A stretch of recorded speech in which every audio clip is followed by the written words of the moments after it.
Hello viewers, myself doctor Rachna, homeopathic physician, chronic disease specialist. आज मैं आपको bile duct cancer की homeopathic treatment बताएंगे जो कंप्लीट क्योर करती है without any side effect. Bile duct cancer other name cholangiocarcinoma. Cholangiocarcinoma cancer किसे कहते हैं?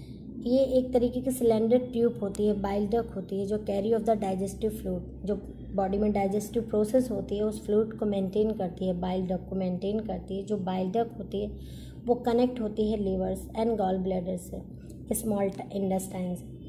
तो this condition also knows as bile duct cancer. इसी प्रोसेस को जो फ्लूइड डेवलप हो जाते हैं, जिन फ्लूइड्स में बाइल डक्ट में कैंसर डेवलप हो जाता है या किसी तरीके का ऑब्स्टिकल्स या इन्फेक्शंस डेवलप हो जाते हैं, उस कंडीशन को बाइल डक्ट कैंसर्स बोल सकते हैं।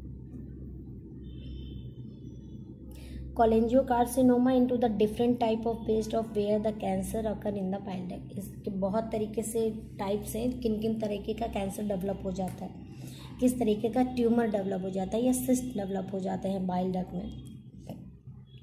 Intrahepatic cholangiocarcinoma in the part of bile duct with in the liver and sometime classification type of liver cancer.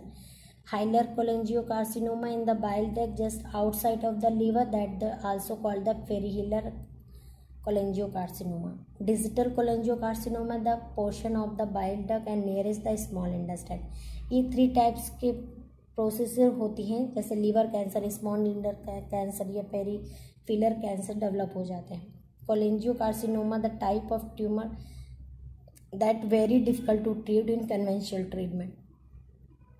इनके कारण क्या होते हैं? Causes of cholangiocarcinoma we does knows. अभी तक के कोई कारण नहीं पता चला है, इसका एग्जैक्ट कॉज नहीं है, बट कुछ साइंटिस्ट और रिसर्च ने कुछ सिम्टम्स बताए हैं, सम रिस्क फैक्टर्स बताए हैं, जैसे इन्फ्लामेशन ऑफ बाइल डक्ट, किसी तरीके के सूजन आ जाना, ये स्वेलिंग, इन्फेक्शंस अपीयर हो जाना, या बाइल डक्ट में स्टोन डेवलप हो जाना, सिस्ट डेवलप हो जाना,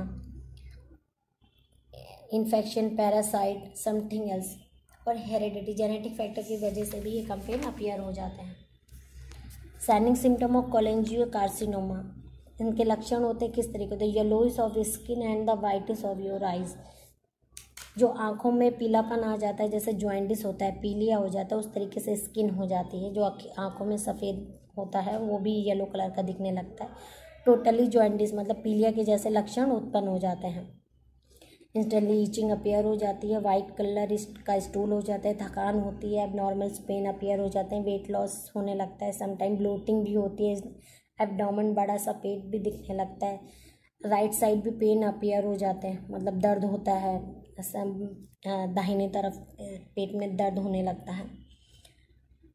नौशिया, वॉमिटिंग, जी मतलाना, उल्टी का एहसास होना, हल्का भारीपन लगना, थकान लगना, स्वेटिंग होना, हमेशा टाइम लेटे रहना, इस तरीके से सिम्टम कभी देखने को मिलते हैं, पर बहुत ज़्यादा पर पूरे पीलिया के जैसे लक्षण दिखने को मिलते हैं। रिस्क फैक्टर ऑफ कोलेंजियोकार्सिनोमा, इसके साथ और क्या हो सकता है? जैसे प्राइमरी स्क्लेरोसाइन कोलेंजाइटिस का प्रेयर हो जाता है, क्रॉनिक लीवर डिसीज हो जाती है, पुराने रोग लीवर के डेवलप हो जाते हैं, bile duct problem present in the but, मतलब बचपन से ही जिसको बाइल डक्ट का प्रॉब्लम रहा हो, लीवर पैरासाइट्स हो जाते हैं। बहुत ज़्यादा उम्र के लोग ओल्डर एज में या स्मोकिंग वगैरह यूज़ करते हैं तो उससे भी ये कंप्लेन अपीयर हो जाती है।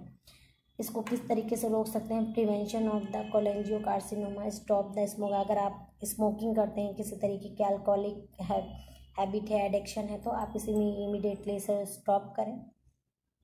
और reducing the risk factor of liver disease, किसी तरीके का अगर लीवर डिसीज है तो उसे भी क्योर करें।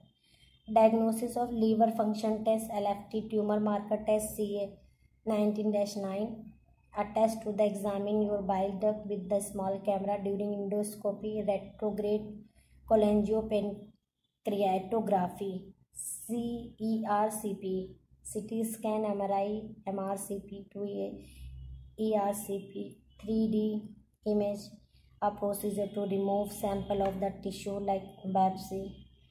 ये ट्रीटमेंट, ये डायग्नोसिस होती हैं इनके कोलेंजियोकार्सिनोमा के। Treatment for the bile duct of cancer, surgery, liver transplantations, chemotherapies, radiation therapies, photodynamic therapies, biopsy therapies, observation and medication therapies, ये सब कन्वेंशनल ट्रीटमेंट है कोलेंजियो कार्सिनोमा के। बट इस वीडियो में जो मैं होम्योपैथिक ट्रीटमेंट बता रही हूँ, जो कॉमन मेडिसिन आपको बता रही हूँ, आप इन्हें यूज़ कर सकते हैं। बट मैं ये मेडिसिन बताने से पहले आपको बता दूँ कि ये बार बार मैं अपने एवरी वीडियोस में ये बता देती हूँ कि ये कॉमन मेडिसिन है, आप इन्हें यूज़ कर सकते हैं। बट आपको अगर किसी तरीके का अदर हेल्थ इश्यूज़ है या अदर हेल्थ सिस्टमेटिक डिसीज़ है तो आप अपने नियर बाई होम्योपैथी डॉक्टर से कंसल्ट करें, जिससे कंप्लीट क्योर हो सके। क्योंकि होम्योपैथी में इम्बलाइजेशन, case taking, constitution, pathological investigation, signing symptom, mental symptom के बिहाव पे ट्रीटमेंट होते हैं, जिससे परमानेंट हीलिंग होती है। फर्स्ट मेडिसिन है phosphorus 200 2 times a day for 24 week use कर सकते हैं। सेकेंड है सेक्लेक 33 times a day for 24 week use कर सकते हैं। ये 2 मेडिसिन है, दोनों मेडिसिन आप साथ में यूज़ कर सकते हैं। डाइट इंस्ट्रक्शन में आपको पिकल्स और सीट्स अवॉइड करना है ड्यूरिंग ट्रीटमेंट। अगर किसी भी तरीके का आप होम्योपैथी ट्रीटमेंट यूज़ कर रहे हैं तो जब तक भी आप होम्योपैथी मेडिसिन यूज़ करेंगे, आपको किसी भी तरीके का सीट्स और खट्टी चीज़ें नहीं खानी है। ना excessive salt, excessive sweet use करना है। ज़्यादा खट्टा, ज़्यादा मीठा, ज़्यादा नमक और यूज़ नहीं करना है। कोलेंजियो कार्सिनोमा से रिलेटेड अगर कुछ क्वेश्चंस है तो कमेंट बॉक्स में कमेंट कर सकते हैं। अभी तक अगर हमारा चैनल आपने सब्सक्राइब नहीं किया है तो प्लीज़ सब्सक्राइब कर लें, बेल आइकॉन पुश करें, लाइक करें, शेयर करें, जिससे मेरे नेक्स्ट कैंसर की वीडियो का नोटिफिकेशन आपको सबसे पहले मिल सके।